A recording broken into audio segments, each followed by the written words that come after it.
11 शताब्दी में बना भारत का वो किला जिसे सीधा युद्ध में कभी जीता नहीं गया, वो किला जहां न जाने कितने सर को धड़ से अलग किया गया, न जाने कितने खूनों का नदियां वहां पर बहा होगा, न जाने कितने राजा महाराजा बादशाह सुल्तानों का उदय और पतन का गवाह है वो किला। करीब 900 सालों का इतिहास अपने सीने में समेट के खामोश बैठा है। खामोशी भी इतना मानो अंदर कोई बड़ा तूफान चल रहा है। इस किले के अंदर से पाए गए तोपों से ये पता चलता है दुश्मनों को यहाँ पर किस तरीके से स्वागत किया जाता था।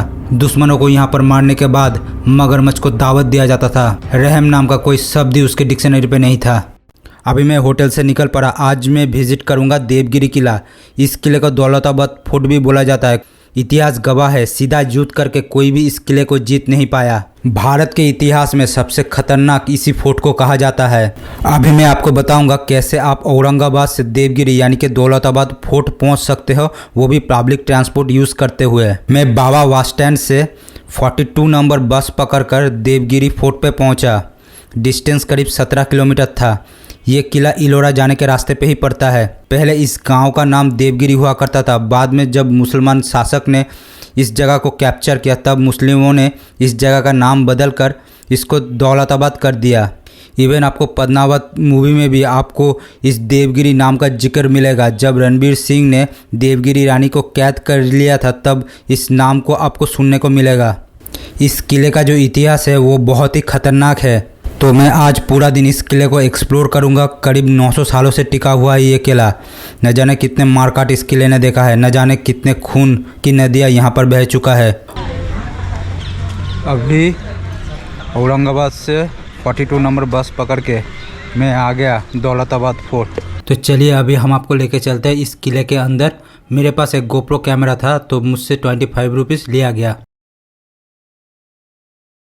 यह है किले का एंट्रेंस और आप देख सकते हो ये रास्ता जो है थोड़ा घुमावदार है। तो यहाँ पर एक दरवाज़ा है और आगे जाके वहाँ पर और एक दरवाज़ा था जो अभी फ़िलहाल नहीं है। पहले शत्रु एक दरवाज़ा तोड़ के अगर अंदर आ भी जाए तो उसके बाद उसे दूसरा दरवाज़ा का सामना करना पड़ता था, जो दरवाज़ा उससे भी ज़्यादा मजबूत और ताकतवर था।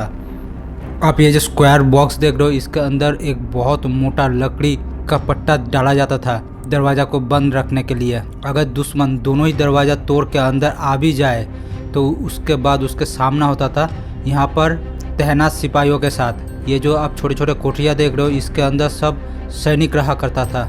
अभी फ़िलहाल इसके अंदर तोप रखा हुआ है डिस्प्ले करवाने के लिए। दरवाज़ा के 90 डिग्री एंगल पे किसी ने ये तोप को रखा है दुश्मनों को धुआं करने के लिए।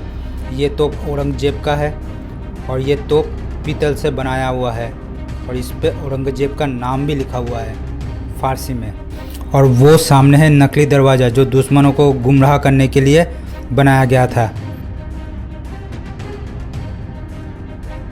और ये है उसका मेन दरवाज़ा। दरवाज़ा पे नोकीले कील जहर लगा के रखा जाता था ताकि हाथी उसे तोड़ ना पाए। ये सब कोठरी पे भी सैनिक रहा करता था। उस ज़माने में बनाया गया लकड़ी का दरवाज़ा आज भी मौजूद है। आप देख के इमेजिन कर सकते हो कितना मजबूत है ये दरवाज़ा।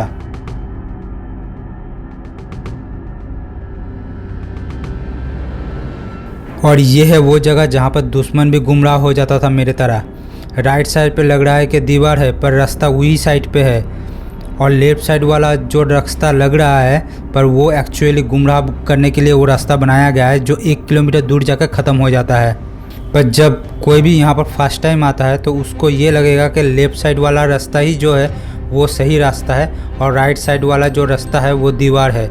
दुश्मन जब इस किले के अंदर आता था तो उसके ऊपर चारों तरफ से हमला किया जाता था। ये सारे दीवार को आप देख सकते हो पिरामिड के शेप से बनाया गया है ताकि दुश्मनों को ईजिली टारगेट किया जा सके।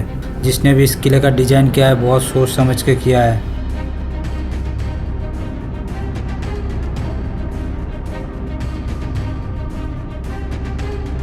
यहाँ पर और एक दरवाज़ा हुआ करता था। राजा बिल्लमदेव यादव ने 1187 में इस किले को बनाया था। फिर इस किले पे बहुत सारे राजा महाराजा बादशाह सुल्तानों ने इस किले पे राज किया। यादव ने इस किले को बनाया था, फिर खिलजी आया, फिर तुगलक आया, फिर अहमदनगर निज़ामशाही आया, फिर मुग़ल आया, पेशवा आया, फिर हैदराबाद निज़ामशाही आया। तो ये सारे लोग थे जो इस किले पे राज किया था। राइट साइड पे 2 मंजिला मंदिर हुआ करता था, मुसलमानों ने उसे तोड़ दिया। और लेफ़्ट साइड में एक कुआं है जिसका नाम है सरस्वती कुआं। मंदिर में जाने से पहले इस कुएं पे फ्रेश होकर फिर मंदिर में जाया जाता था।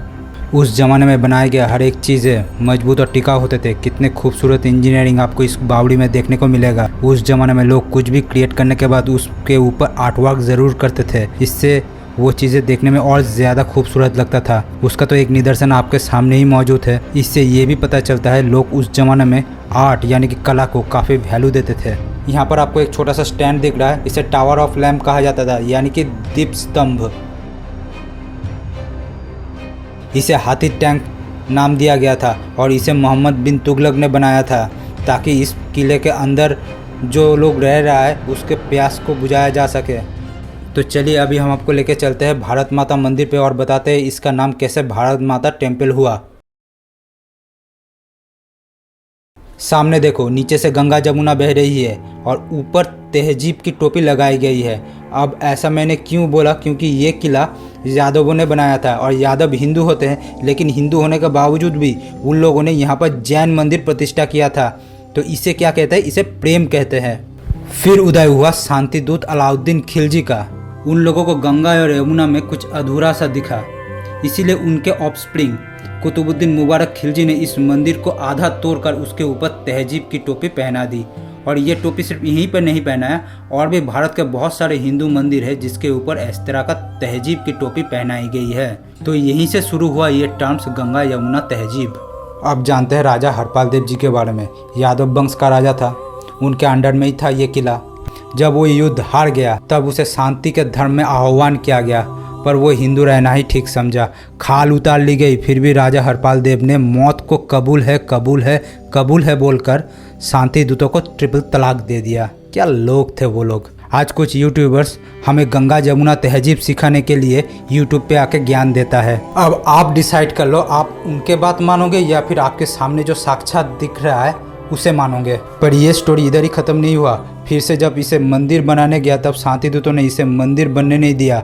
उनका कहना है यहाँ तो मस्जिद था। फिर गवर्नमेंट ने यहाँ पर ना मंदिर ना मस्जिद, यहाँ पर भारत माता को स्थापित कर दिया। अगर ऐसा ही इंसाफ मिलता रहा तो हम हिंदू डायनासोर की तरह इस दुनिया से शीघ्र ही विलुप्त हो जाएंगे। इस मंदिर में टोटल 152 पिलर्स है। यहाँ पर एक पत्थर दूसरे पत्थर में फंसाकर इस मंदिर को निर्माण किया गया। हेमद्री पंत इंजीनियर था इस मंदिर का। महाराष्ट्र में ऐसा मंदिर उस समय में बहुत देखने को मिलता था। ये जो पिलर से देख रहे हो, ये पिलर को यहाँ पर पहले छत हुआ करता था जो अभी टूट चुका है। यहाँ पर आपको उन सारे मूर्ति देखने को मिलेगा जिसको डिस्ट्रॉय किया गया था। अफसोस, ना उसे इंसाफ मिला था ना हमको इंसाफ मिलेगा। इस तरह का चीज़ें जब आप अपने आंखों से देखते हो तब भारत के न्याय व्यवस्था पे संदेह होने लगता है। क्या सच में हमारा न्याय शास्त्र हमें भविष्य में इंसाफ दिलाने में सक्षम होगा? अगर आप इंसाफ में विश्वास रखते हो और अगर आप इस जगह पे आते हो तो थोड़े देर के लिए आपको तो गुस्सा ज़रूर आएगा। इस तरह का काम तो अभी हम लोगों ने करना छोड़ ही दिया है। आज से 1000-2000 साल बाद क्या पता हिंदू क्या रहेगा, किसी को पता भी नहीं चलेगा। उस ज़माने में ऐसे पत्थर बना के रखा था तो फिर पता चलता है कि हाँ हम लोग हिंदू तो थे कम से कम। ऐसे हम लोगों ने बना के रख के गया है। आज के ज़माने में हम लोग क्या बनाया है क्या पता चलेगा। आज से 1000-2000 साल बाद कौन हिंदू ने क्या बनाया था, कुछ नहीं मिलेगा। आज तो हम एक दीवार भी बनाते हैं जो 10 साल भी नहीं टिकता है। तो अभी 1000-2000 साल बाद हम लोगों ने क्या घंटा, किसको क्या पता चलेगा क्या हिंदू था भी या नहीं। और उस ज़माने लोग ऐसे बनाता था ना, काम ऐसे किया जाता था ना कि 1000-2000-4000 साल बाद भी हमें उन लोगों का काम देखने को मिलता था। ये सब देखो। भारत के किसी भी प्राचीन इमारत या फिर मंदिर को अगर आप दिखोगे तो उसमें बेहतरीन आर्टवर्क देखने को मिलेगा। वो इमारतें हमारे देश और संस्कृति को रिप्रेजेंट करता था। पर आज जो इमारतें या फिर मंदिर बनता है उसमें आर्टवर्क तो छोड़ो, अगर 100 साल टिक भी जाए तो भी बहुत बड़ा बात है।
यह है चांद मीनार। मुसलमानों ने कब्जा करने के बाद 1447 में इसे बनाया गया था और इसका हाइट है 70 मीटर।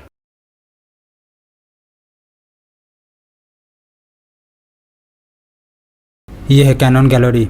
यहाँ पर 53 कैनन है। यहाँ पर हर तोप का अलग अलग उपयोग था, उनका रेंज भी अलग अलग था।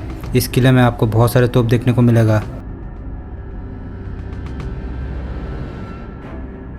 उस ज़माने में इस्तेमाल किया गया हुआ डिफरेंट टाइप्स ऑफ जो तोप है वो यहाँ पर डिस्प्ले के तौर पर रखा गया है। हथियार का पूरा एक गोदाम यहाँ पर है।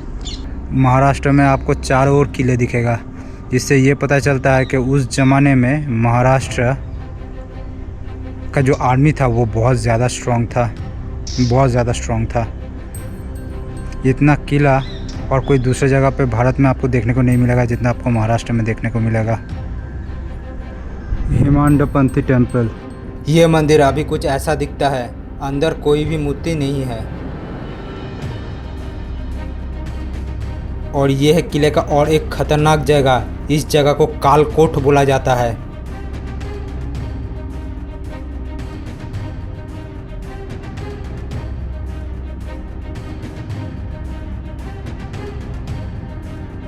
यह है चीनी महल। शाहजहां ने बनाया था टेम्पोररी स्टे के लिए, औरंगजेब ने इसे जेल बना दिया।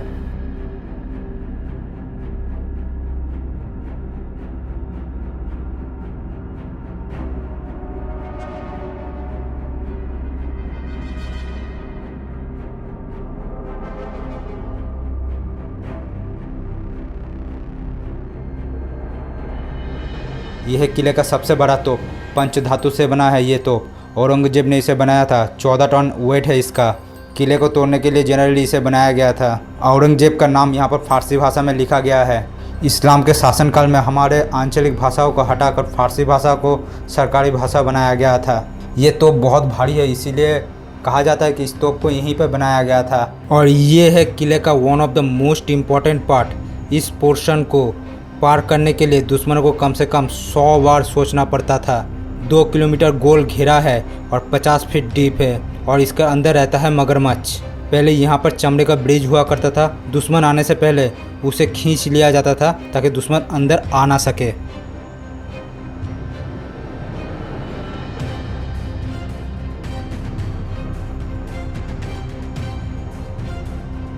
ये जो आप सीढ़ी देख रहे हो, गवर्नमेंट ने इसे बाद में बनाया है। यह पैसेज, पहले यहाँ पर छत था लेकिन टूट जाने के कारण अभी ऐसा दिखता है। जब छत हुआ करता था तब ये प्लेस कम्प्लीटली डार्क होता था।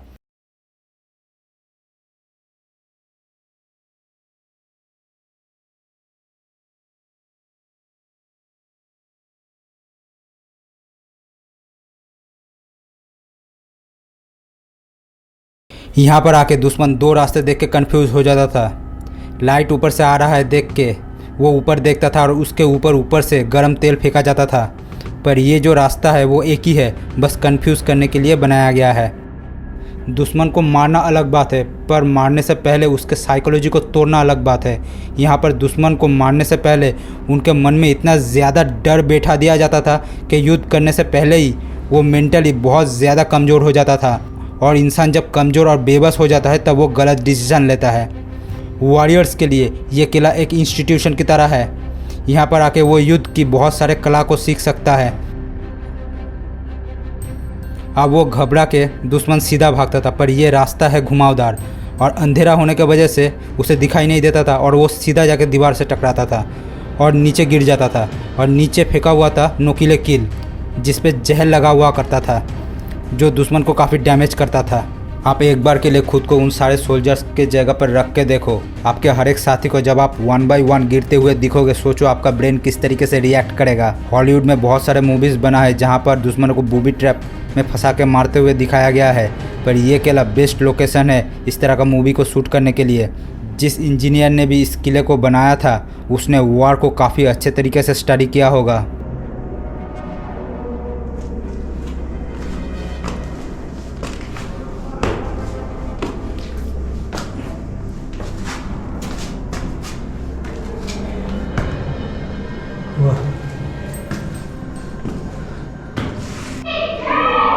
देखो पूरा डार्कनेस, कुछ दिखाई नहीं जा रहा है।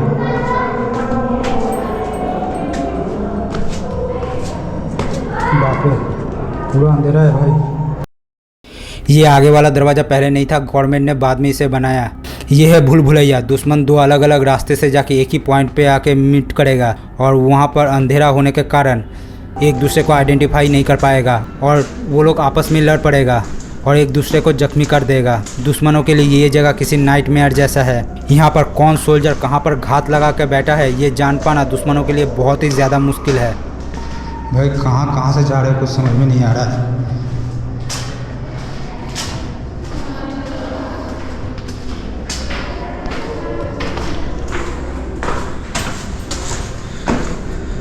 कुछ समझ में नहीं आ रहा किस जगह से जा रहा है।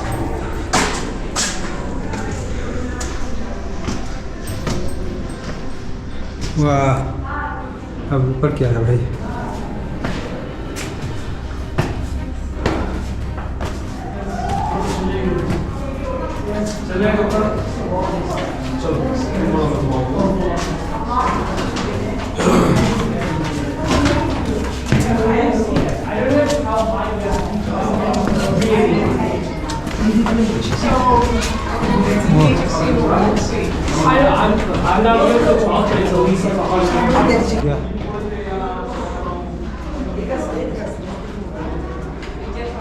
किले का कुछ पोर्शन काफ़ी अंधेरे होने के कारण मैं आपको दिखा नहीं पाया, पर जितना हो सका मैं आपको वीडियो दिखा रहा हूँ। अगर मैं पूरा वीडियो आपको दिखाऊंगा तो ये वीडियो काफ़ी बड़ा हो जाएगा। मैं वीडियो का कुछ क्लिप्स आपके साथ शेयर कर रहा हूँ।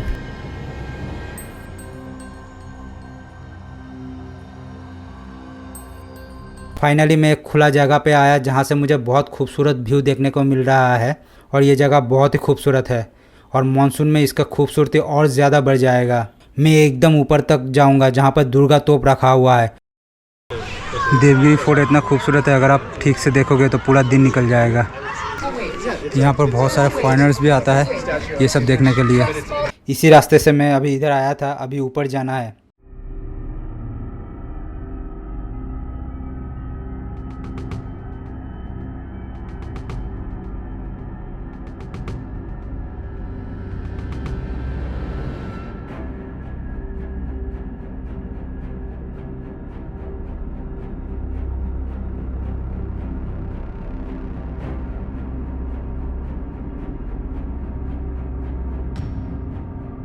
इस जगह को बारादरी या फिर समर पैलेस बोला जाता है। यहाँ पर राउंड लगाने के बाद आपको दरवाज़ा मिलेगा।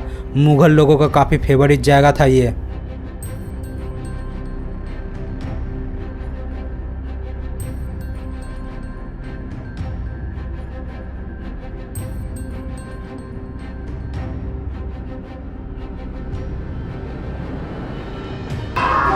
Awesome view, awesome view.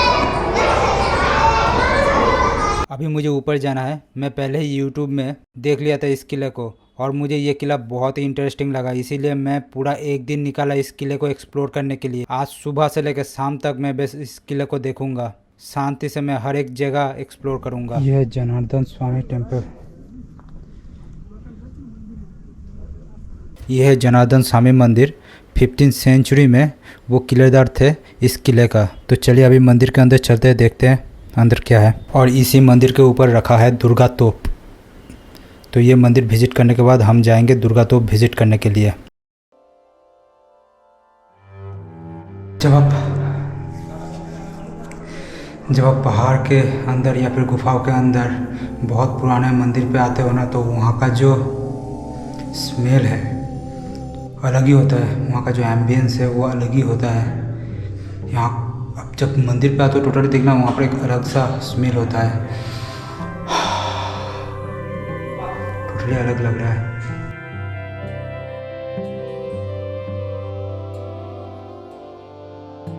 यहाँ पर मुझे और एक तोप दिखने को मिल रहा है। इस तोप का नाम है काला पहाड़ तोप।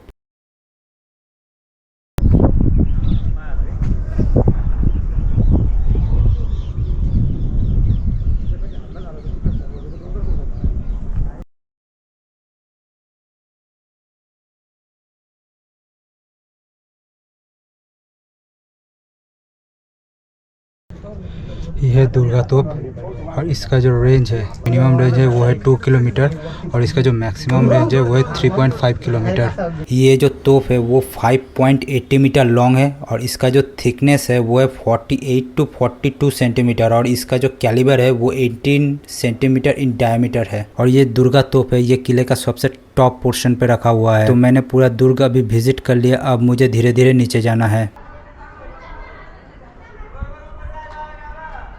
तो चलिए दोस्तों, इस वीडियो को इधर ही ख़त्म करते हैं। मिलते हैं नए वीडियो पे किसी नए जगह पे। तब तक के लिए सुस्त रहिए, घूमते रहिए।